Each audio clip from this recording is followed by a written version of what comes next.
So the differences between running on a treadmill versus normal ground with hip pain. So with hip pain, I wouldn't really want you running on the ground or in a treadmill, to be honest, if you have hip pain, because it means that there's some kind of perceived threat present, and what we need to do is we need to build you back up again. So if that was your goal, to get back running on a treadmill long term, then that's absolutely fine, but we need to make sure that everything's doing its job. So with treadmill, obviously the belt's going to be giving you a little bit more passive hip extension, so you'll probably feel maybe a little bit better if the hip is sensitized from overloading, but it's still not solving the problem. So I'd just be a bit careful with that one.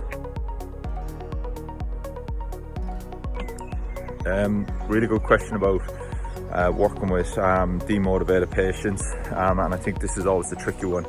The question that's worked well for us would be, what would progress look like for you? So what we want to do with this patient is, you don't want to try to sell them the world, so to speak, in terms of, oh, we're going to get you to do this, we're going to get you to that. All we want to do is take the first step, and what would progress look like for them, and that's where we have to design the plan, what's actually going to help them, rather than trying to make our rehab plan like fit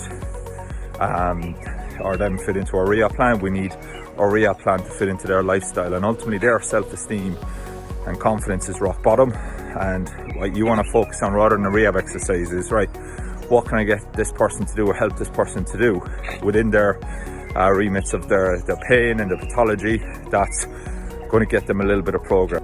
And once they make a little bit of progress and they start ticking those boxes off, their confidence and self-esteem will start to grow a little bit more. Okay, so that's the thing that I would do with someone like that. Is I'm not trying to sell them the world. I'm not trying to sell them, oh, we're going to get you back to this, this and this. I'd keep their attention very much focused on, right, what's next? What's the next step?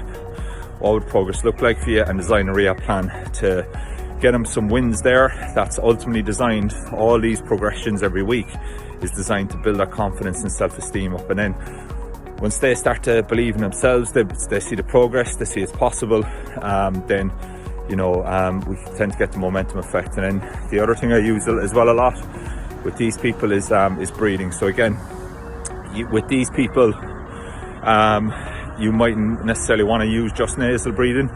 We can use a whole variety of breathing techniques with this person. So with pronation, supination, how do I assess and help it, or do I assess supination or pronation? I'll be honest, if it was an ankle injury, I'd have a good look at the foot, but as part of my whole body assessment, I don't pay a whole lot of time to making sure that the foot can do all these intricate movements. All I want to do is I want everything to go through a full range of motion and do its job. With that said, if I see a big elephant in the room, the person's maybe standing like on their lateral heel, and then when they're walking they're not loading their big toe, that might give me, right, let's have a look at the foot and ankle a little bit closer. But the problem is, everything affects everything else. So I can change what's happening in the foot based on the rib cage. I can change what's happening at the rib cage based on the breath and various other bits. So it's not just a simple case of assessing one and then that's it. So again, I've gone down, spent some time where I was like obsessed with the foot. Then I spent some time that I was obsessed with the rib cage, and what I know now is that it's just a case of, right, let's just get everything going through full range of motion. If there was something significant in the subjective history or in the injury history, then that might lead me down to the foot to do a bit more assessments. If I want to help it supinate a little bit more, I can do that through various ways, or pronate. So it's not just a case of I have to be solely focused on supinating or pronating the foot. I think in the approach that we use, you're going to get a lot of pronation and a lot of supination anyway, but we're not paying it, or we're not putting it on a pedestal like I'll talk about with the infrasternal angle, which is becoming a bit popular as well. So again, just get everything doing its job without obsessing over one. So question, do I use infrasternal angle measurements when assessing? This is getting more popular. I think this is a bit like the foot. I think it's a bit like the rib cage. I think it's going to get very popular. You're going to see a lot more about it in the next few years. But like everything, it's just one piece of the puzzle. I think the infrasternal angle stuff's useful. I think it's good to be aware of their rib cage, and I think it's good to be aware of how much range of motion the rib cage can go through. So again, if you've got a wide infrasternal angle, then obviously we may need a little bit more work helping it to get down. If you've got a narrow infrasternal angle, then you might need a little bit more help with it expanding. But the thing for me is just keep it simple. All I want with the rib cage is to be able to go through a full range of motion. All I want with the diaphragm is to be able to go through a full range of motion.